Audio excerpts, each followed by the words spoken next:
time is now. Advent is upon us, and last year on the 1st of December, my 3 children came bounding into my husband and my bedroom at 5 a.m, eagerly asking if it was at long last time to start their Advent calendars. My children have been anticipating the calendars, which are in and of themselves an aid to anticipating Christmas. Advent is a time of preparation, a time when we reflect on the coming of the Lord in the person of Christ. And in these daily studies together, we'll dwell on God's preparation of people and events in history, which made the incarnation possible. Throughout the month of December, as Christmas Day draws closer, Christians all over the world focus on the arrival of Jesus Christ in his first Advent and reflect upon his return as King, the second Advent that is yet to come. Advent is a word which originates from Latin, and it means coming or arrival. In the midst of this double focus on past and future, we reflect together on God's perfect timing. We look back into history and see the preparing work of God through the ages, his involving ordinary individuals and their daily lives in the grand sweep of redemption history. And in looking forward, we see how God is preparing his people now in hope for Jesus' glorious return. When we read the word time in the New Testament, it's a translation of one of 2 Greek words, chronos or kairos.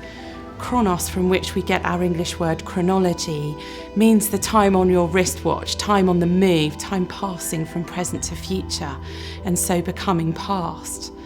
Kairos, on the other hand, means the appointed time in the purpose of God, the time when God acts. For example, in Mark chapter 1 verse 15, we read that the time has come.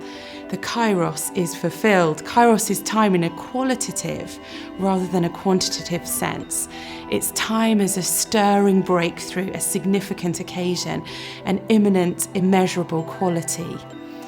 The New Testament writers use the word Kairos to communicate the idea of God's time, its eternal reality breaking into the now. When we read about Kairos, we sit up and listen. When Jesus stepped into time to proclaim the kingdom of God among us, he came to show us in Chronos the reality of Kairos. Jesus took James and John and Peter up the mountain in ordinary daily Chronos, writes one writer, Lengel.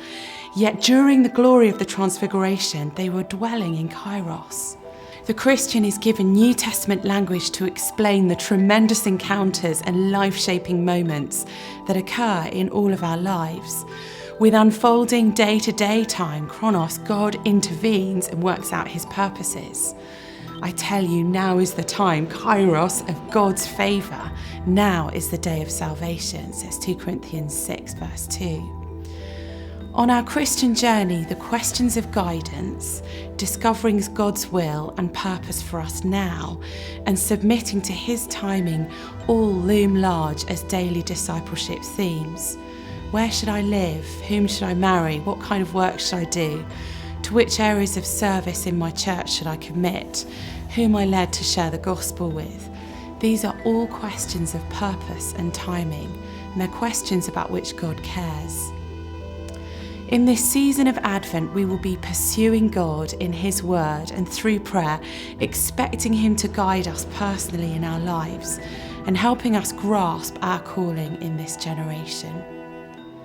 God's purpose can sometimes be hard to discern in the moment. It's often through looking back that we detect the purpose of God in circumstances. Ravi Zacharias imagines God as the grand weaver who makes something beautiful from all the threads of our lives.